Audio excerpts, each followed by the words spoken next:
Hello everyone welcome back to our YouTube channel Badal sir classes. So आज start कर जाऊँ कौन ना षष्ठ श्रेणी हॉलिडे होमवर्क निमंते साहित्यर समस्त प्रश्न उत्तर आलोचना करवा।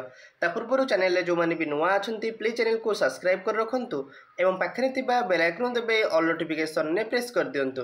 ताद्वारा कौन हम ना जितेबाला मुझे भिडियो अपलोड करी तुम निकट में सर्वप्रथमे नोटिफिकेशन टी पहुँच बुझी। सो डे नक भिडियो को स्टार्ट करवा। देख एक नंबर क्वेश्चन कहूँ कौन ना जेकोसी गोटे भल लगुवा नाटक चलचित्र देखी गल्प नाटक एकांकिका पढ़ी शुणी से भल लगुवा चरित्रटी विषय 10टी वाक्यटी को लिखे। आ सब सब्जेक्ट प्रश्नपत्र मुझे अलरेडी अपलोड कर सारी जो मैंने न देखीच प्लेलिस्ट भिडियो जाए देखिपर। देख मनकर मुझे गोटे गप नेली क्षुद्र गल्प जोटा कि आम महान बलिदान ए भल लगुवा चरित्र हूँ किए गोपबंधु दास। लेखिव गोपबंधु दास 1877 मसीह जन्मग्रहण करते। से हईजा रोग पीड़ित लोक मानकर सेवा करुले।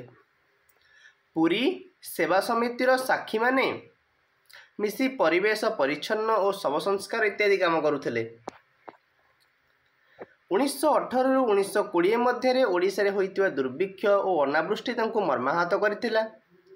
बन्या और मरुड़ी समय से चूड़ा और चाउल बांटुथिले।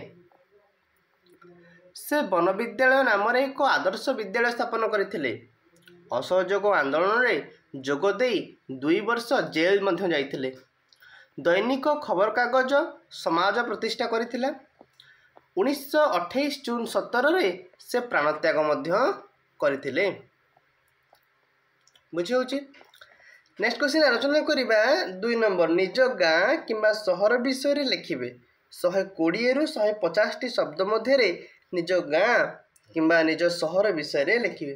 तो जल्दी जल्दी पिला माने चैनल को सब्सक्राइब कर दियो जाफर कि सबू सब्जेक्ट प्रश्नपत्र पाइपर। निज गाँ किंबा सहर लिख आम गाँर नाम हूँ तुम गाँ ना लिख। भूगोल बही कि इतिहास आम गाँ प्रसिद्ध लाभ करना तथापि आम गाँ टी आम कौन सबुठू सुंदर अटे। नई बण घेरा छोट मोर गाँ पुराण पोथी न थाउ ता ना मोपाई मो गाँ सरगपुर तामाटी मोपाई पुण्य आसर। तेणु मो गाँर अधिकांश लोक चाष कर निज जीविका निर्वाह करिथांती। धान गहम सांगकु पनीपरिबा चाष करी मध्य भल 2 पैसा रोजगार करती।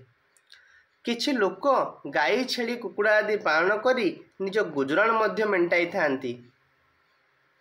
मो गाँव रे समस्ते मिलिमिशि विभिन्न पर्वपर्वाणी पालन करथांती। कार्तिक पूर्णिमा डंगा भसाई दशहरा दीपावली होली रज आदि पर्व पालन करी आनंद अनुभव मध्य करिथांती। आम गाँव रे सरकारी विद्यालय अच्छी जोठाकू ग्रामर अधिकांश पिला माने पाठ पढ़ा जाइथांती। सेठारे आमको मध्याह्न भोजन खाइबा दियाजे। मागणारे ड्रेस और बही मिलता है जहाँफल आम मानकर पाठ पढ़ारे किछि भी असुविधा हेउनाही। जल्दी जल्दी पिला माने चैनल को सब्सक्राइब करनियो जाफर सबू सब्जेक्ट प्रश्नपत्र पाइपर। गाँव लोक माने परस्पर को विपद आपदे साहाय्य करिथांती। आम गाँव लोक माने अत्यंत गरीब किंतु सेमाने बहुत दयालु अटंती। ग्रामवासी सरल जीवन एवं गाँवर सौंदर्य मते बहुत भल लगे।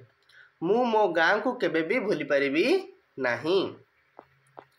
एतिकी थिला समस्त प्रश्न उत्तर। आशा करुच्च आपके भिडियोटी भल लगी। जदि आपके भिडियोटी भल लगी निश्चित भाव में भिडियो को लाइक कर चैनल को सब्सक्राइब कर और मोस्टली सांग सहित शेयर करनियो।